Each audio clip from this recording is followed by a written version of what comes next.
अमित और आप देख रहे हैं न्यूज फाउंडेशन। 2024 लोकसभा चुनाव के आखिरी चरण के मतदान होने बाकी हैं। 6 चरणों के मतदान पूरे हो चुके हैं और अब आखिरी चरण के मतदान 1 जून को होंगे। एक तरफ जहां आखिरी चरण के मतदान को लेकर तमाम राजनीतिक पार्टियों की तरफ से चुनाव प्रचार किया जा रहा है। अगर हम बात बिहार की करें तो बिहार में एक तरफ जहां एनडीए तो वहीं दूसरी ओर इंडिया अलायंस जो है वो आमने सामने है। एनडीए की तरफ से लगातार चुनाव प्रचार जोरों शोरों से चल रहा है, तो वहीं इंडिया अलायंस की तरफ से भी तमाम जितने भी बड़े दल के नेता हैं वो भी बिहार लगातार आ रहे हैं, चुनाव प्रचार कर रहे हैं और अपना दमखम दिखा रहे हैं।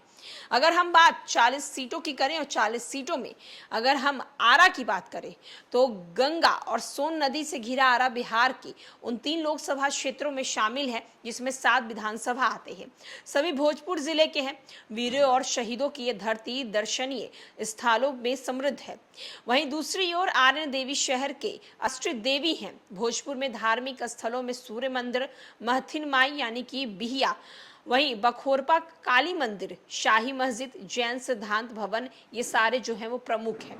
चावल गेहूं यहाँ मुख्य फसल है। आलू और टमाटर के लिए भूमि बेहद उपजाऊ है। 1977 में अस्तित्व में आए आरा लोस के एनडीए और महागठबंधन के आमने सामने की लड़ाई है। स्थानीय नेता से नाराजगी के बाद भी दोनों गठबंधन को आधार वोट मिलता रहा है। क्षेत्र का विकास हुआ है, मतदाता ये स्वीकार करते हैं। बावजूद वोट देने के अलग अलग मुद्दे हैं। भाजपा के आरके सिंह और भाकपा माले के तरारी से विधायक सुदामा प्रसाद में मुकाबला है। एनडीए उम्मीदवार आरके सिंह के पास पीएम नरेंद्र मोदी और सीएम नीतीश कुमार के नाम और काम की ताकत है। माले उम्मीदवार सुदामा प्रसाद बेरोजगारी और महंगाई के मुद्दे पर लोगों से लाभ का आह्वान कर रहे हैं। संदेश विश में कुल्हाड़ी के किसान अशोक सिंह कहते हैं कि अभी तक गांव में प्रत्याशी नहीं आए हैं। दिक्कत होने पर इनसे भेंट करना मुश्किल होता है। उनके साथ कुछ ग्रामीण और बैठे थे। सभी कहते हैं कि यहाँ टोल टैक्स से बचने के लिए गाड़ियां हमारे गांव होते हुए नासिरगंज की ओर जाती हैं, जिससे सड़कों की हालत जो है वो बदतर हो गई है।